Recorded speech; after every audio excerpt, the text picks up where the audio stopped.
Assalamualaikum warahmatullahi wabarakatuh. Kembali lagi bersama kami di episod baru dalam siaran Samtouch TV secara interaktif dan informatif.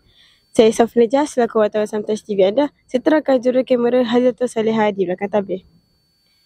Pada hari Khamis, 27 Februari bersamaan 28 Syakban 1446 Hijrah, Samtouch telah mengadakan majlis pelajaran Ihya Ramadan sempena kemasukan bulan Ramadan yang suci ini.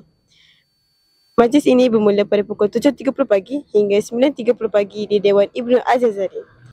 Mari sama-sama kita mengikuti majlis pada hari ini di Samtouch TV secara interaktif dan informatif. Majlis ini dimulakan dengan bacaan tahlil dan doa selamat yang dipimpin oleh Ustaz Kamal dan Ustaz Rahim. Kemudian majlis ini diteruskan dengan pelancaran Ihya Ramadan yang dilancarkan oleh Pengetua Samtouch, Tuan Haji Muhammad Nur bin Ismail. Baiklah, nampaknya kita telah sampai di hujung rancangan.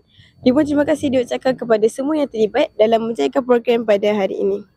Semoga semua pelajar dapat menggandakan pahala di bulan Ramadan ini dengan ibadah dan perkara yang bermanfaat.